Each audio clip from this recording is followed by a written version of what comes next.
A model and a system could make me $1 million a year. The harder I work, the more money I make, and I can take control of my destiny. And how old are you, by the way? 23 years old. And if that doesn't irritate the whole listening audience, nothing will. People thought I was crazy. I told my mother I didn't want to go to college. I think she had a heart attack. Did you have success right off the bat? Last year was my first full year in the business and did over $1 million in GCI. Will, tell us exactly what did you do and how'd you do it? There's a thinking within the industry that in order to be successful, you have to be wildly extroverted. You have to talk to every single person that you see, and you have to enjoy doing it. But I want to tell you that is somewhat misguided. Today, you're going to speak to a young man who would define himself as an introvert. He needed to find a model in real estate that allowed him to hit his maximum success without needing to talk to a ton of people. He read the MREA at age 17. He became a full-time real estate agent at age 19. He sold 69 homes his first year in the business for over $1 million in GCI. And I am speaking about none other than Will Van Wickler. You're going to love this guy. He is going to tell you exactly how to use golden letters to achieve all of your business goals. Sit back and buckle up. This is Will Van Wickler. And today, I'm joined by a buddy of mine, Will Van Wickler. Will, how are you? I'm doing great, Jason. How are you? I am fantastic. Now, dude, we're going to unpack all of it. We're going to unpack in your first year $1 million in GCI. We're going to unpack the volume. We're going to unpack all of it. And how old are you, by the way? 23 years old. And if that doesn't irritate the whole listening audience, nothing will. And we're going to unpack that also. But before we do, I want to know the story, man. How did you find your way into the greatest industry in the world? Yeah, so I grew up in a small town in Maine.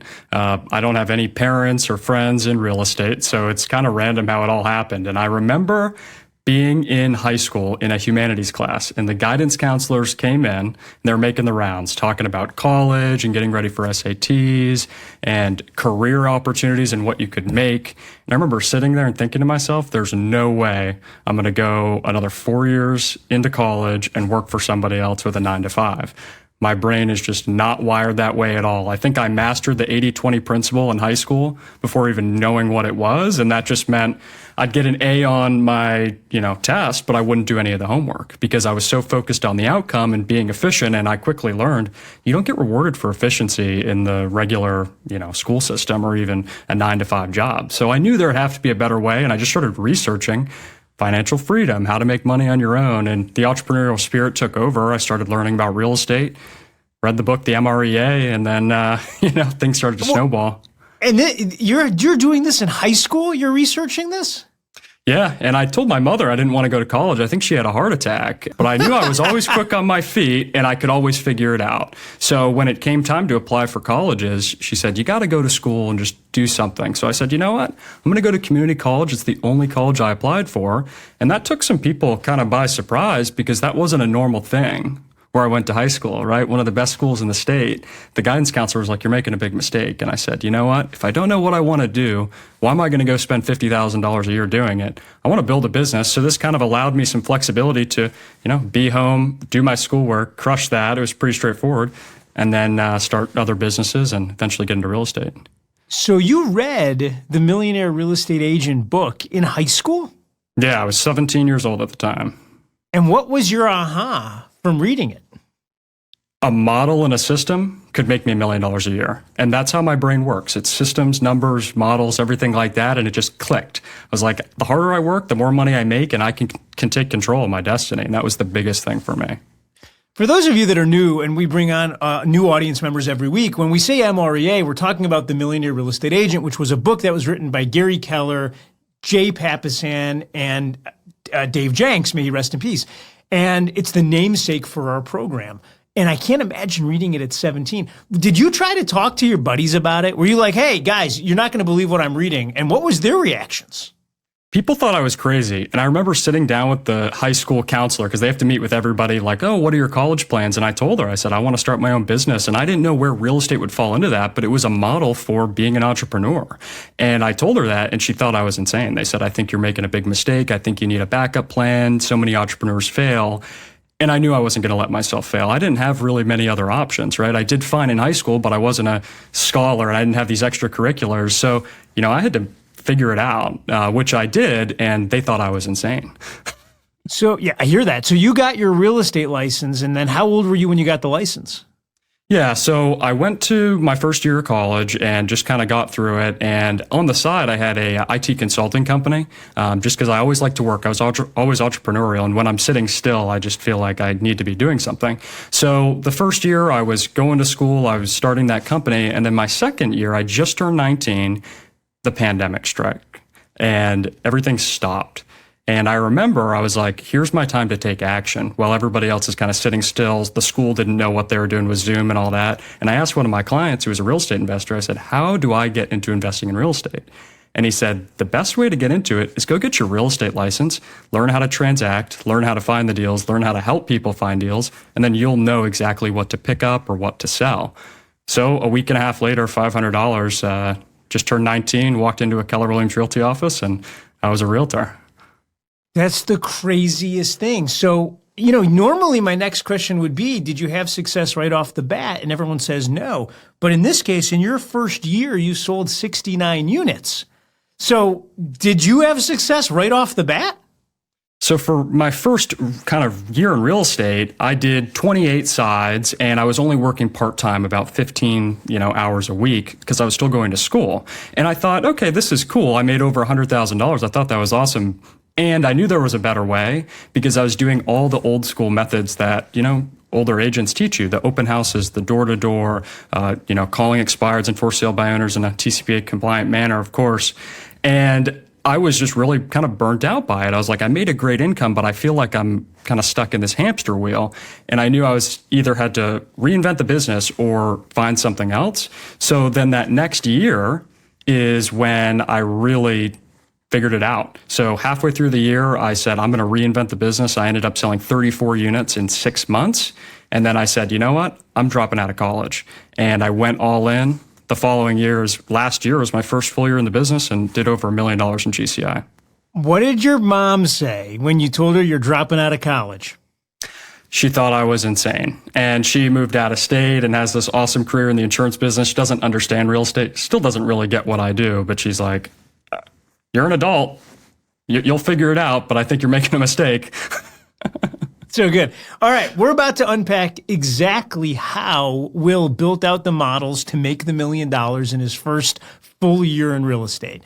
I'm going to take all the notes. So you're driving right now at 110 miles an hour in your new Defender. You don't have to pull over.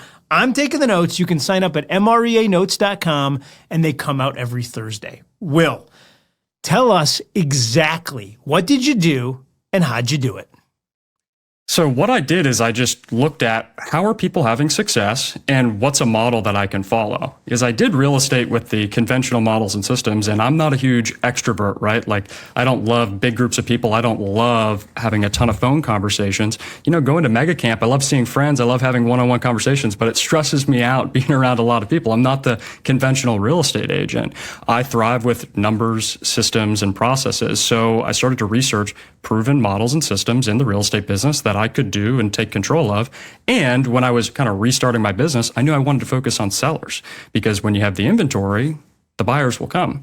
So I found, one system that literally changed my life, which was the golden letter. I remember watching, the pandemic's happening, a video with Gina Ront, and it was a MAPS training with the simple golden letter. And I thought, I'm going to do this. So I went all in. I hired a MAPS coach at the time, and they said, you know what, this is your one thing, just go do this. I built the model for this very simple MOFR, and it blew my entire business up. Okay, 2 questions on that before we get into the model. Number one, what was it? Because Gene is a genius. Yeah. What is it that Gene said that you heard in such a way that it awoke in you? Well, Gene has a pretty similar story. Started when he was young. He doesn't love talking to people. He's not this big extrovert. And it was a farming model without having to be the mayor of the town. I didn't have to farm for 15 years prior. It was, you're making an offer for immediate response, and I'm getting immediate people to raise their hand and say, I want to sell. And then the other thing was, the the better he got at conversion, the more money he made. And I had time, so I just mastered the conversion, and I knew it was a very simple system that I could scale easily. That was the biggest thing. Okay, and then number 2, did you run it exactly as Gene runs it when you started, or did you start to make tweaks and changes before you even got out of the gate? I'm a very simple guy. I literally just copied everything he did, and that's what brought me the most success. By the way, Gary, and if you're new to the show, when we say Gary, we're talking about Gary Keller. He says all the time that the easiest and best way to be creative is to copy somebody who's already doing it at a high level and then make incremental changes as you go. But starting from scratch and having to come up with all the ideas is the slow boat to jalapa. Okay, walk me through this. I want to do this. I want to wake up tomorrow. Teach me how. What's the first step? Yeah, so for me, it was, before even finding the letter, was just finding a system that resonated with me that I would do consistently. Because the most success I've ever had is when I'm consistent with something and I see agents that jump around all the time. It's the shiny object system. So I just said, hey, I'm going to stick with this and I'm going to commit to it to at least 6 months.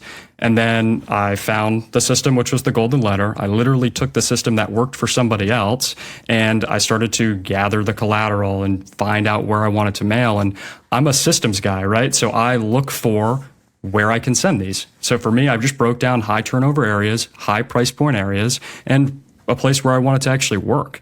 The biggest thing is I could rebuild my business from scratch. So why don't I go after high dollar sellers in areas I want to work and be able to convert them at a high level and ultimately make a lot of money off of them? Perfect. Okay, so step 1 was find your system. And you found golden letters. Step 2 is decide where you want to send the letters. And in your mind, that was high turnover and high price point. Walk me through, how did you actually find the areas? What'd you do? What searches did you run? What data did you pull in? So simple. I went on my MLS, I hit closed, and I looked at a map. That's it. And what was your aha? It was, wow, there's a lot of listings happening in second home communities where people maybe don't use these homes a lot. And I did not have to come up with the objection of, I don't know where I'm going to go when I sell. And that was the hardest objection for me to overcome at the time. That's brilliant. Okay, so you look at this map, you see these areas, you then start researching those areas, and that's your insight, which is, wait a second, these are predominantly second home communities. Yeah, and I also didn't have to deal with the objection of, well, you look really young, or what's your experience level? A lot of these sellers I would actually never even meet in person. Unbelievable. Okay, so you found your system, you've done your research, and you've picked your area. What's next? Send the mail out. So for me, I just took massive action. I did all the work myself. I sent out the very simple letter, exactly how Gene and his team did it, with the forever stamp, and to a T, the phone started to ring. And before the phone started to ring, I mastered the conversations. Remember, okay, I'm stopping you because before we get to the conversations, I want to unpack the mail. So this show is all about being very tactical and very specific. So people are out there and they want to be able to follow your model. When you say send mail, I got a myriad of options. I got postcards, I got letters, I got envelopes. Tell me exactly what to do. So with research, right, we find out what exactly works. So I didn't have to reinvent the wheel. I found the simpler it was, the higher the open rate. And with the higher the open rate, the more calls I would get. So I found when you're getting your mail, you get a lot of junk mail, just sold, just listed postcards, here's a recipe from an agent. It all goes in the trash because it's not calling for immediate response. But when you send a regular envelope with a stamp on it addressed to your name, you're going to open it. Regardless of if you're busy or you have a crying baby in your hands, you're opening that piece of mail. And that's exactly what I did. And is it a handwritten address on the envelope, or did you print them through a computer? I printed them through a computer because psychology told me if there's a stamp on it and it's addressed to somebody, they're going to open it. And then the letter itself will trigger the response. Awesome. So I opened this envelope and now I'm looking at a letter. Tell me exactly what it says. Dear Jason, would you sell your house at 123 Main Street to a client of mine? If so, call me on my cell phone. And then your cell phone number? That's it. Okay, but tell me what it really says. Is that really it? That's it. And people laughed at me and they thought I was crazy. Now, walk me through open rates on something like that. What am I looking at? Yeah, so I found in the height of the pandemic, the numbers have gotten a little bit different with the market changing, and that's fine. It's still effective. I would send 300 letters and I would get 10 calls and I would get 5 listing appointments. It was insane. What do your conversion numbers look like today? For every 1,000 letters I send, I sell 1 listing with an average commission of about $20,000. That's fantastic. And everyone remember, commissions are 100% negotiable, and that Absolutely. should be between you and your seller. So I find it interesting that when we're talking about pandemic, you broke down for me the number of calls to the number of appointments. Today, it's the number of letters to the number of sold listings. Why the change? Because I was focused on the wrong numbers in the beginning. I was focused on going on a bunch of appointments and signing a bunch of listings. And now I'm focused on my net profit and selling listings. So it was a shift I've made, and through coaching and just learning, it's all about selling the listings, not just taking them. That's really interesting to me. If I wanted to back up and I wanted to get an idea, for every 1,000 letters you send, how many listing appointments will you go on? Only 2 or 3. And that's another pivot I've made in my business of not going on every single appointment and actually turning some business down if I'm not the right fit or I don't think they're realistic with pricing or the presentation of the property. This makes sense to me. Okay, so you printed all these letters on a copy machine or home computer. You stuffed all the envelopes yourself. You put on the forever stamps. Did you lick all these envelopes, or did you buy the ones with the stickers? I bought the ones with the stickers. That was the only money I spent. I would literally do this at the market center at one of the desks there. I didn't even have an office. I mean, I was a broke college student, right? So I was doing this all out there. I looked like a crazy person signing all these letters and did it all there. I love that. Okay, so you found the system, you committed to doing it, you picked your area, you sent the mail the most simple letter of all time, and now you had to become an expert on the conversation. You have incoming phone calls. Talk to me about that discussion. What does it look like exactly? Yeah, so to get ready for it, somebody sent me a USB drive of all of the original old conversations. And I would listen to these in my car driving to the office every day. And again, people thought I was crazy for doing it. And I mastered all of these conversations, all of the objection handlers. And I knew exactly what to say when the calls came in because I would practice every single day. So when the calls came in, every objection that came at me, I knew exactly how to handle it. And my one intention was just to set the appointment. So people would call, they'd say, hey, I got your letter. And I'd have one to 3 different responses depending on what they gave me. Walk me through those responses. Yeah, the first one is somebody just digging. They're like, what would your client pay? Those are people that are more just curious. They're not actually going to take action. You can tell by the questions they ask. So from there, I kind of pivot and just say, hey, it sounds like you're really comfortable in your home. I'd love to stay in touch with you and just update you on the market. What's a good email for you? And that is a nurture. So I put them in the database, put them on a smart plan. That's great. The other bucket of people is people that just aren't interested, take them off the mailing list and move on. The other response I'd get is, hey, we actually need to sell our house right now. Can you come over? They don't even care about the buyer. They just need an agent, and you got a little bit lucky there. And that happens a lot. I gotta jump in because it would be so easy to ignore the genius that you just heard.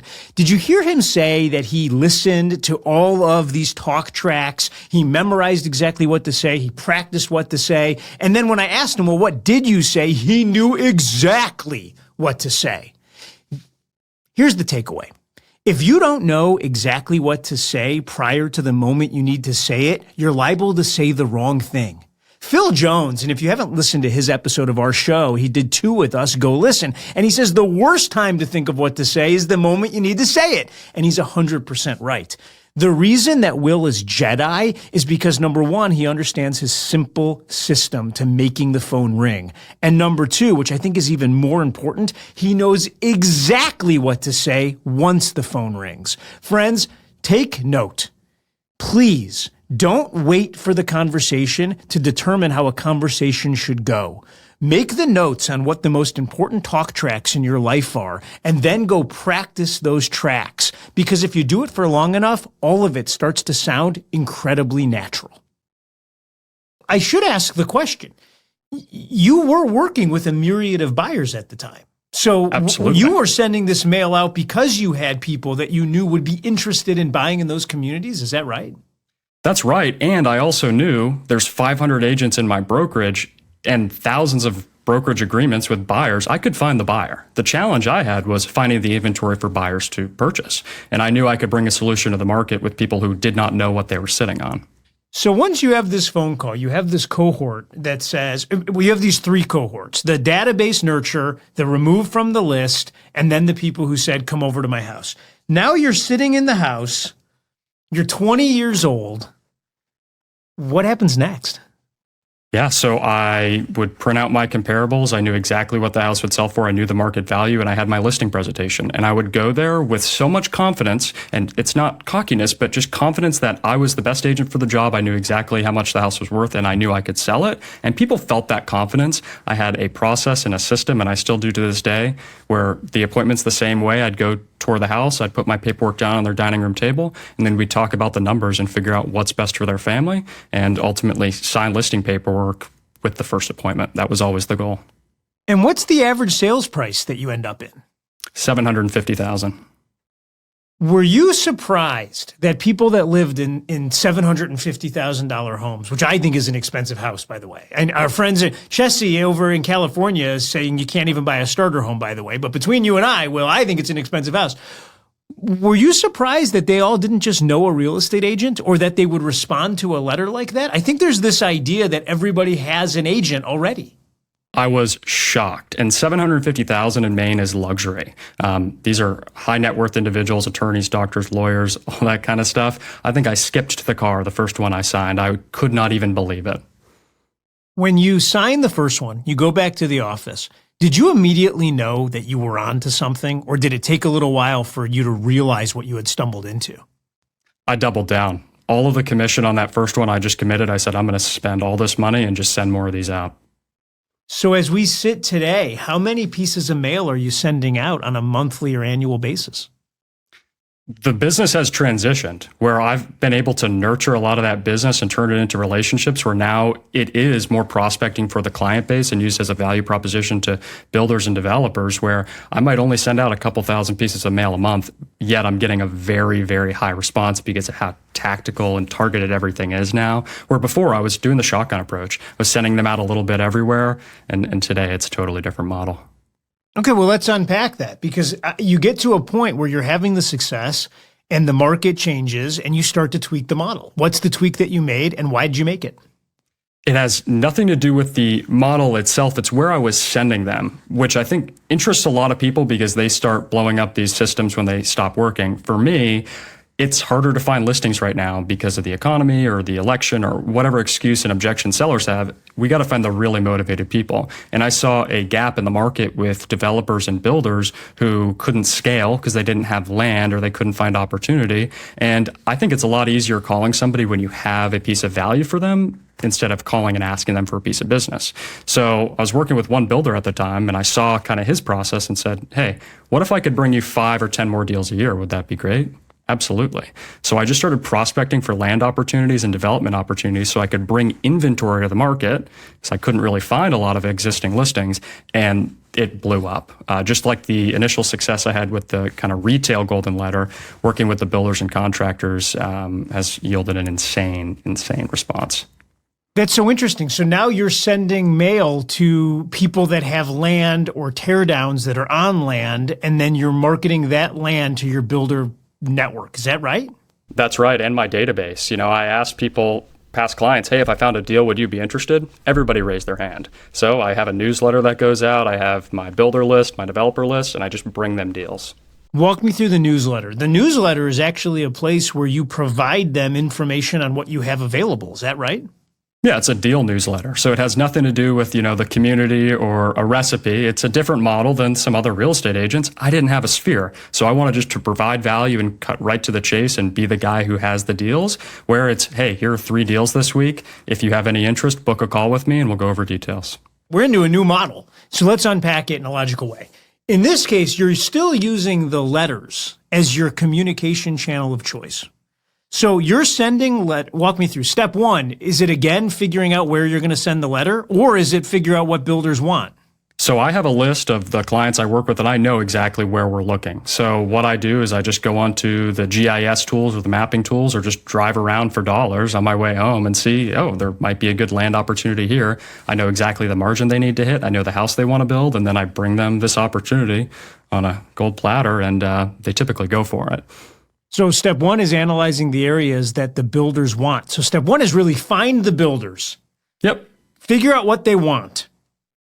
Then send the letter to all those homeowners. And now you're serving up those deals on a silver platter to your built-in builder buyers. Exactly. So you'll get paid 3 or 4 times on a transaction and bring inventory to the market where we really need it. That's tremendous. And when you say you get paid 3 or 4 times on a transaction, unpack that for me. What are the pay points? Yeah, so you get paid on typically the purchase of the asset, the land or the tear down. And then a lot of these new construction transactions, buyers don't have representation or agents. And in Maine, we're allowed to represent both parties. And then the other thing, Jason, is a lot of those people have a house to sell, right? So sometimes we're getting paid on that. And then the builders have loyalty to you where they'll just throw you deals. Hey, I need an agent for this. We'll write this contract up. Wow. So, man, that's so good. And are you still running solo, or have you brought any leverage into your life in any way? I have a pay-per-deal transaction coordinator and a part-time virtual assistant. So that brings you a nice margin, I'm guessing. Right around 95% profit. 95%? That's right.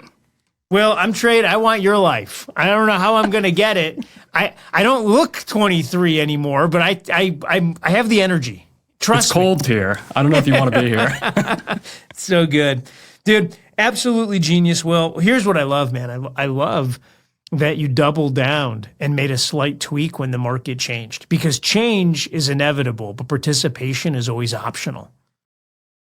You're now building a database of sellers and builders and buyers and the people that are buying these homes.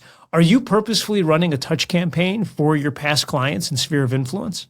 So what I do is a little bit different than like the 36 touch, where my clients just become part of my life and they know I have a guy for everything. And that's, people joke with me all the time about it. So I have made it very clear, if you need anything, if it's a pressure washer or, somebody to hang a picture, call me. And what happens is, my 36 touch campaign is people reaching out to me multiple times throughout the year and just me providing value back to them or bringing them more deals or bringing them opportunity. And what that's resulted in is over 20 transactions this year, just past client referrals, because they know the service I deliver and the results I get them.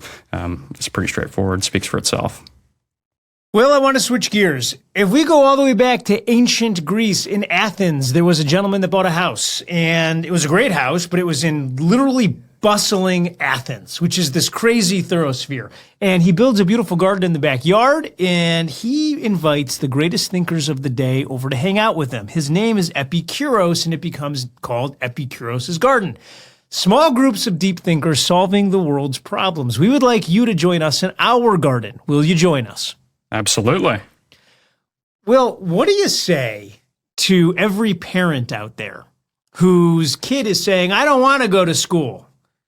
And you know what they're thinking. If you could be the voice in their parents' heads, what would you tell them?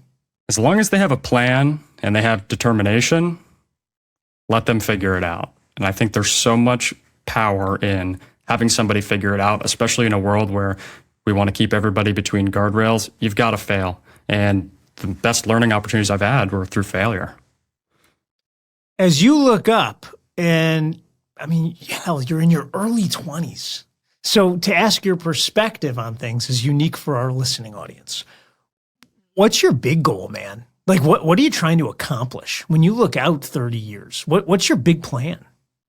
I just want to help people build the model and help them have a system to run towards. I don't know if that's with a real estate team yet or public speaking or volunteering, but I just want to live a big life and bring people in and kind of show them what I've done and help people along the way, because I didn't really have a mentor to show me this. And I'm very lucky that I ended up at Keller Williams, and I just think, gosh, if I didn't go through the right path, I probably wouldn't be where I am. So it's just getting people to focus on the right things and do the right thing. You hired a coach before you finished your first year. Most people don't do that. Why did you do that? And what did you learn about it? I took bold, and I remember the coach pulled me aside and he said, Will, I'm not trying to pitch you on anything. He said, I was you once. You need somebody that's looking ahead of you and behind you to tell you where you're going to go. And it was a lot of money at the time to me. It made me sick actually committing to it. And my first coach brought me from $100,000 a year to $1 million a year. And it was just because they knew exactly what I needed to do. I didn't. I needed that guiding light, and I just followed exactly what they said. Who was that person? Ariel Anderson was my first MAPS coach. I think that's awesome. All right, final question for me, Will. Fear is an emotion of the future, meaning that you can only be afraid of things of the unknown. when no one's afraid of their past and very few people are scared in the present, is there anything that scares you when you look out? Failure. How so? What does it mean? It means I didn't show up and I didn't commit to what I was going to do, because it's a choice I have every single day, and that's what keeps me up at night. It's just the thought of failure and not doing what I need to do, and that's what keeps me moving. Okay, I thought that was my last question. It wasn't. Here's my real last question. You've had a tremendous amount of financial success, and most of your friends are still in college. How has that worked out for you? Surrounding myself with the right people, and that's where, coaching and, Gary's top 100 mastermind comes into play. I had to elevate my friend group, and not because they're bad people. I just was having different problems and I needed different people to talk to.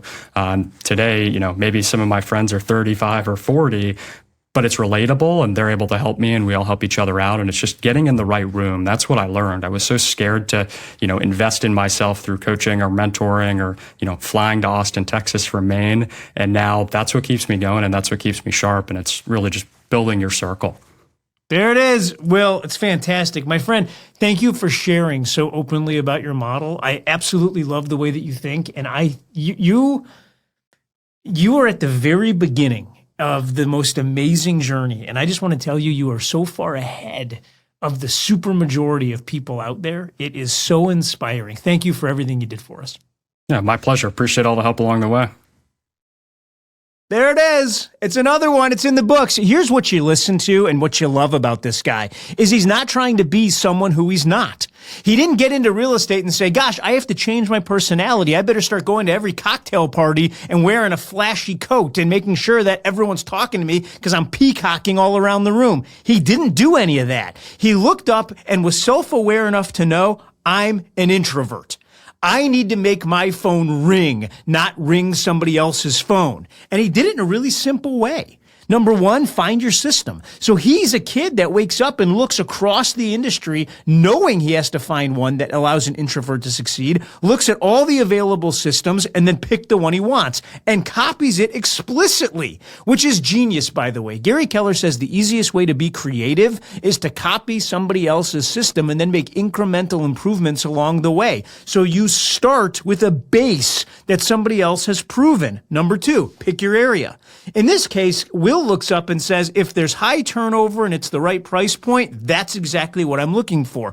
Step three, send the mail. And here, you heard him, right? He's folding envelopes in his office and he's putting them in and he's addressing them and he's sending it out. He's not looking for someone else to do it because that was his job. He sends the mail and then simply answer the phone. The idea that most people don't answer the phone when it rings, even if it's opportunity calling, blows me away. He's really clear that I have to answer the phone and know exactly what to say when I do. Friends, this might be the easiest four-step system that we've ever unpacked on this show, and it's one that you can put into practice tomorrow. Give this a go. I'm going to say something, and it's going to be controversial. I can't understand why every real estate agent isn't sending golden letters to some neighborhoods in their market, or at the very least doing regular mail farming. If you are sleeping on the mail, friends, I believe you're sleeping on the industry. Go forth and do likewise.